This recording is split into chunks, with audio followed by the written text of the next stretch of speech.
दोस्तों, स्वर्ग जाने का असली हकदार कौन है और वह कौन सा पाप है जो मनुष्य को नरक जाने से नहीं रोक सकता? आज एक धार्मिक कथा के माध्यम से हम आपको बताएंगे कि पूजा पाठ, दान, धर्म आदि प्रकार के करोड़ों पुण्य करने के बाद भी मनुष्य नरक में क्यों जाता है और अत्यधिक पाप करने पर भी किस पुण्य के लिए मनुष्य को स्वर्ग की प्राप्ति होती है। तो चलिए शुरू करते हैं। दोस्तों, मध्य देश की बात है।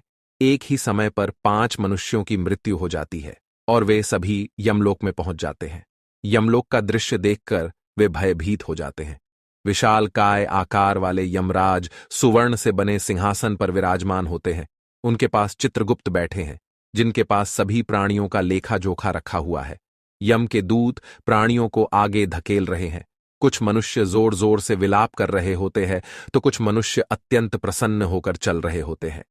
स्वर्ग के द्वार से सुंदर प्रकाश दिखाई पड़ रहा होता है, तो वही नरक के द्वार से धधकती हुई अग्नि की ज्वालाएं दिखाई पड़ रही होती है। इस भयानक दृश्य को देखकर वे पांचों एक दूसरे से बात करने लगते हैं और अपने अपने पाप के विषय में चर्चा कर रहे होते हैं। उन 5 में से 4 लोगों ने अपने जीवन में बहुत पाप कर्म किए हुए होते हैं और उन सभी को जान पड़ता है कि अब वे चारों ही नरक में ही जाने वाले हैं। उन चारों में एक चोर होता है, दूसरी वेश्या होती है, तीसरा विद्वान पंडित होता है, तो चौथा एक राजा का सैनिक होता है तथा 5वां एक धनवान किसान होता है। वे पांचों अपने अपने कर्म फलों को भुगतने के लिए तैयार होते हैं।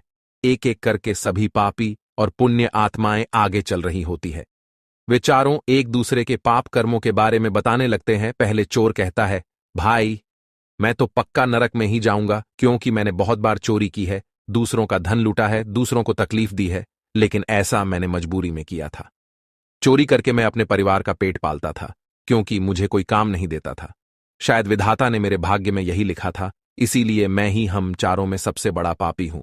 मेरे पाप से मुझे कभी मुक्ति नहीं मिलेगी, ये मैं जानता हूं। पता नहीं मुझे अगला जन्म किस पशु का मिलेगा, यमराज मुझे कौन सा दंड देंगे। उसके बाद वह वेश्या बोलती है, भाई, हम चारों में मैं ही सबसे बड़ी पापिनी हूं। मुझसे बड़ा पाप यहाँ पर किसी ने नहीं किया होगा। जो स्त्री अनेक पुरुषों के साथ संबंध बनाती है, उसे नरक में ही डाला जाता है, यही शास्त्र कहते हैं। इसीलिए मेरा भी नरक में जाना तय है। किंतु मैं शपथ खाकर कहती हूं, मैंने ये पाप जानबूझकर नहीं किए हैं। जब मैं छोटी उम्र की थी, तभी एक दुष्ट व्यक्ति मुझे उठाकर ले गया और जबरदस्ती मुझे वेश्या बना दिया। मैंने ना चाहते हुए भी कई पुरुषों से संबंध बनाए हैं। मेरे पास जीवित रहने के लिए यही एक उपाय बचा था। मैं करती भी तो क्या करती। मेरे पास इतनी शक्ति नहीं थी कि मैं उस दुष्ट पुरुष से लड़ सकूं। पता नहीं किस पाप के कारण मुझे इस जन्म में वेश्या बनना पड़ा, और न जाने आगे मुझे किस पशु के रूप में जन्म लेना पड़ेगा। मेरे पाप से यह जान पड़ता है कि मैं भी पक्का नरक में ही जाऊंगी। उसके बाद वह सैनिक बोलने लगता है, भाई, हम चारों में सबसे बड़ा पापी तो मैं ही हूं। मैंने बहुत बड़े पाप किए हैं। मैं राजा का सिपाही था, इसीलिए मैं लोगों पर जोर जबरदस्ती करता था। मैंने कितनों के प्राण लिए हैं, न जाने कितने मासूम लोगों को सताया है, न जाने कितने निर्दोष लोगों को मेरे हाथ से दंड मिला है। यमराज मुझे कभी क्षमा नहीं करेंगे और मैं निश्चित ही नरक में ही जाऊंगा। लेकिन मैंने ये सभी पाप जानबूझकर नहीं किए हैं। अपने प्राणों के भय से और परिवार के पालन पोषण के लिए मुझे ये पाप करने पड़े हैं। हमारा राजा जो कहता था, उसका पालन हमें करना पड़ता था। राजा के विरुद्ध भला कोई साधारण मनुष्य कैसे जा सकता है। ये सभी पाप करते हुए मुझे अत्यंत दुख भी होता था और मैं जानता था कि ये पाप करने से मुझे नरक की ही प्राप्ति होगी। किंतु परिवार के मोहवश होकर मैंने ये काम किया है। लेकिन पाप तो पाप होता है, पाप करके पश्चाताप करने का क्या फायदा। इसीलिए मेरा नरक में जाना तो तय है। उसके बाद वह विद्वान पंडित बोलता है, भाई, हम चारों में से सबसे बड़ा पापी तो मैं हूं। तुम लोगों ने जो पाप किए हैं वो जाने अनजाने में किए हैं, या किसी ने तुमसे जबरदस्ती करवाए हैं या मजबूरी में किए हैं। किंतु मैं तो विद्वान था, मैं सब सत्य असत्य जानता था। मुझे सच और झूठ का ज्ञान था, लेकिन फिर भी मैंने धन के लोभवश ये पाप किए हैं। शास्त्र कहते हैं कि जो सब कुछ जानकर भी पाप करता है, वह निश्चित ही नरक में गिरता है। मैंने अपने ज्ञान का दुरुपयोग किया है। मैंने अपने ज्ञान का उपयोग लोगों की सहायता के लिए नहीं, बल्कि धन को कमाने के लिए किया है। मेरे घर की परिस्थिति अत्यंत गरीब थी। मेरे पिता भिक्षा मांगकर गुजारा करते थे, लेकिन मैंने अपने घर की गरीबी को दूर करने के लिए धन लेकर ज्ञान देने की चेष्टा की है। शास्त्र कहते हैं, जो विद्वान ब्राह्मण अपने ज्ञान का दुरुपयोग करता है, उसे निश्चित ही नरक में जाना पड़ता है। मैंने लोगों को ज्ञान देने के बदले में उनसे धन लिया है, कभी किसी को मुफ्त में ज्ञान नहीं दिया। इसीलिए आप चारों में सबसे बड़ा पापी तो मैं ही हूं और मुझे ही नरक में जाना पड़ेगा। उन चारों की बात सुनकर वह धनी किसान हंस पड़ा और बोलने लगा, तुम चारों तो इतने बड़े पापी हो कि तुम लोगों को नरक में जाना ही पड़ेगा। तुम लोगों ने घोर पाप किए हैं और इसीलिए यमराज तुम लोगों को कभी माफ नहीं करेंगे। यहां पर मौजूद मैं अकेला ही सबसे अधिक पुण्यवान हूं। मैंने अपने जीवन में बहुत पूजा पाठ किया है, ब्राह्मणों को दान दक्षिणा दी है, मैंने मृत्यु से पूर्व गाय का दान भी किया है, और अब मेरे सभी पुत्र पौत्र मेरी आत्मा की मुक्ति के लिए बड़े कार्यक्रम का आयोजन कर रहे हैं। वे मेरे लिए श्राद्ध, दान, तर्पण कर रहे हैं, यज्ञ कर रहे हैं। इसीलिए मैं सबसे अधिक पुण्यवान हूं। मेरी 3 पत्नियां और 10 पुत्र हैं। इतने लोग मेरी मुक्ति के लिए उपाय कर रहे हैं। और हां, मैंने अपने जीवन में कभी कोई पाप नहीं किया है, और जाने अनजाने में किए भी होंगे तो मेरे पुत्रों के श्राद्ध आदि के कार्यों द्वारा मेरे पाप भी नष्ट हो जाएंगे। मैं नित्य देव पूजा करता था, मंदिर जाता था, द्वार पर आए अतिथियों को भोजन कराता था। इसीलिए मुझे पूरा विश्वास है कि यमराज मुझे नरक में नहीं डालेंगे और मुझे मोक्ष की प्राप्ति निश्चित ही होगी। फिर वे पांचों धीरे धीरे आगे बढ़ने लगते हैं, और फिर जब उनका समय आता है तो उन पांचों के पाप और पुण्य के कर्मों का मूल्यांकन किया जाता है। सबसे पहले बारी आती है उस छोर की, और फिर चित्रगुप्त उसका लेखा जोखा निकालते हैं। कुछ देर तक विचार करने के बाद, उसके पाप पुण्य का मूल्यांकन करने के बाद यमराज उसे स्वर्ग में जाने के लिए कहते हैं। इस निर्णय को सुनकर चोर आश्चर्य में पड़ जाता है और बड़ी ही प्रसन्नता से वह स्वर्ग के दरवाजे की ओर चला जाता है। दूसरी बारी आती है वेश्या की। चित्रगुप्त उस वेश्या का भी लेखा जोखा निकालते हैं, और कुछ देर तक विचार करने के बाद उसके पाप पुण्य का मूल्यांकन करके यमराज उसे भी स्वर्ग में जाने के लिए कहते हैं। इस विचित्र निर्णय को सुनकर वह वेश्या भी आश्चर्य में पड़ जाती है। उसे यमराज के निर्णय पर विश्वास नहीं होता है, और वह बिना कुछ कहे ही बड़ी ही प्रसन्नता के साथ स्वर्ग के द्वार की ओर चली जाती है। फिर तीसरी बारी आती है उस सिपाही की। चित्रगुप्त उसके भी कर्मों का लेखा जोखा निकालते हैं, और कुछ समय विचार करके उसके पाप पुण्य का मूल्यांकन करके यमराज उसे भी स्वर्ग में जाने के लिए कहते हैं। इस निर्णय को सुनकर वह सिपाही भी सोच में पड़ जाता है, और बड़ी ही प्रसन्नता के साथ वह स्वर्ग के द्वार की ओर निकल जाता है। फिर चौथी बारी आती है उस विद्वान ब्राह्मण की। चित्रगुप्त उस ब्राह्मण के कर्मों का लेखा जोखा निकालते हैं और कुछ देर तक विचार करते हैं। फिर यमराज उस ब्राह्मण को भी स्वर्ग में जाने के लिए कहते हैं। फिर वह विद्वान ब्राह्मण विचार करता है, मैंने तो पाप किया है, फिर मुझे क्यों स्वर्ग में भेज रहे हैं। फिर वह भी मन ही मन प्रसन्न होकर स्वर्ग के द्वार की ओर चलने लगता है। उन चारों को स्वर्ग में जाता देख वह धनवान किसान बहुत दुखी और क्रोधित हो जाता है।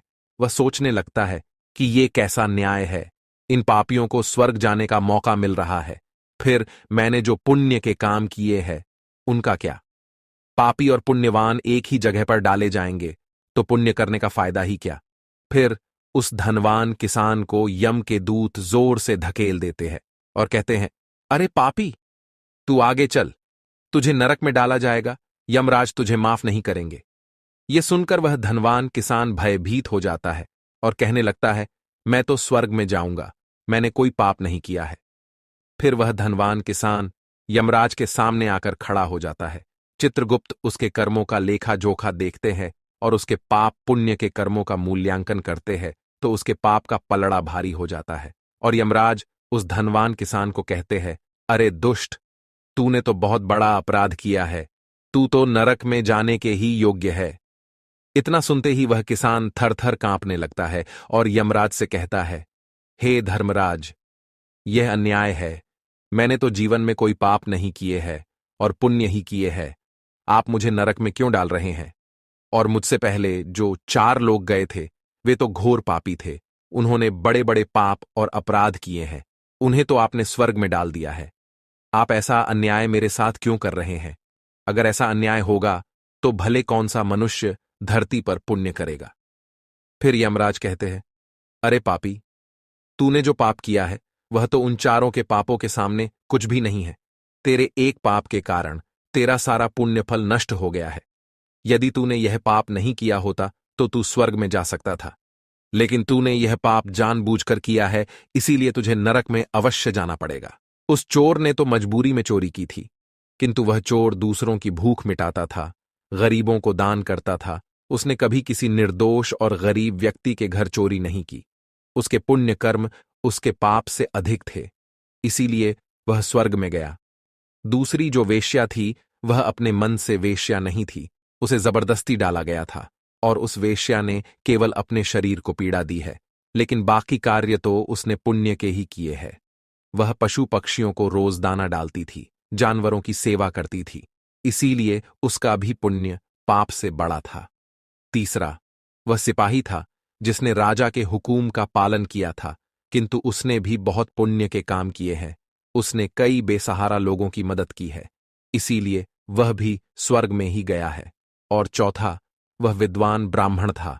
उसने अपने ज्ञान का दुरुपयोग अवश्य किया है, किंतु वह नित्य गाय की सेवा करता था, दान धर्म करता था, इसीलिए उसके भी पुण्य पाप से अधिक थे और वह भी स्वर्ग में ही गया है।